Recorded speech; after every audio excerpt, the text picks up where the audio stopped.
and welcome to My Tiny Bottles, the project where I'm exploring my grandmother's legacy of miniature liquor bottles, one tiny bottle at a time. I'm your host, Tammy Coxon. Bottle number 18 is the original Canton Delicate Ginger Liqueur. It's one of the prettiest bottles I've unboxed so far, packaged in an ornate cut glass bottle in its own box.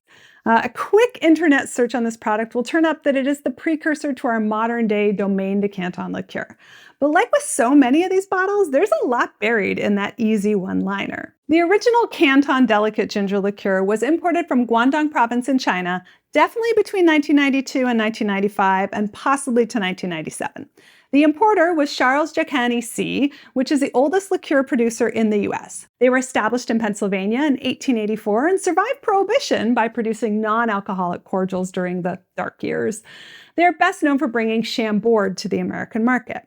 According to My Tiny Bottle, the original Canton Delicate Ginger Liqueur was created centuries ago for the rulers of the Qing dynasty and included 6 varieties of ginger, harmonized with a touch of gentle herbs and ginseng, blended with finest spirits and rich brandy, and rounded out with honey, which, sounds pretty tasty. It's bottled at 20% ABV. The early 90s proved to be a tough time to sell a ginger liqueur. The early marketing materials I uncovered are a wild ride of trying to be all things to all people. One ad showcases the beautiful bottle and declares that anyone who is serious about fine liqueurs should own some, while another features a scantily clad blonde woman in a black dress with a tagline of "Ginger with ginseng makes it happen." A third ad is completely over the top, not to mention pretty racist, using the same sexy blonde art to pitch the Chinese torture cocktail, which is 3 parts Canton, 1 part gin. But none of it worked, and the brand disappeared by 1997. By 2008, though, things are very different, and when a ginger liqueur named Domaine de Canton hit the shelves, it was an immediate success.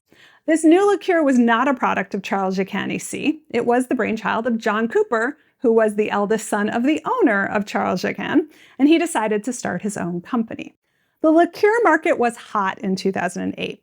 Elderflower liqueur Saint Germain had been released in 2007 and had taken the cocktail world by storm.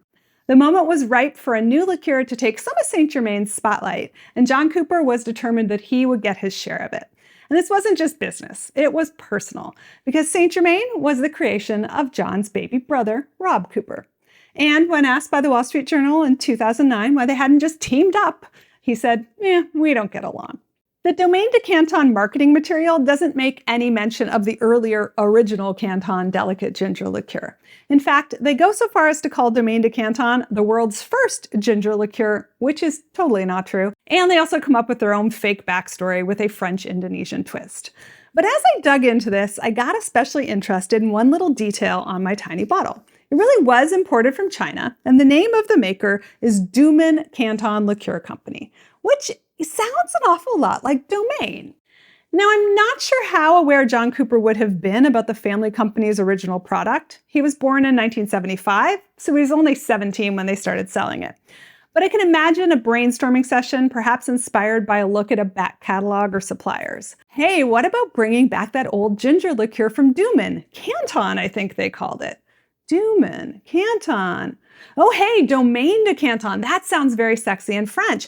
That Saint Germain liqueur Rob's been working on? That's sexy in French. Let's make a ginger liqueur in France. However it came about, we're all ultimately the winners in this battle of sibling rivalry because Saint Germain and Domaine de Canton are both delicious and packaged in gorgeous bottles that my grandma would have loved minis of had she not stopped collecting in 2006. Sadly, I do have to note that there is no longer a sibling rivalry due to Rob Cooper's untimely death in 2016. R.I.P. Rob. And in 2020, John Cooper went back to the family business and became the newest CEO of Charles Jacani C. Did the original ginger and ginseng make it happen for you? Do you have a spirit-laden story of sibling rivalry to share? Drop a comment below or at My Tiny Bottles on all your socials. Don't forget to subscribe so you never miss a bottle, and visit mytinybottles.com for more information and pictures of this bottle and its matching box. Cheers!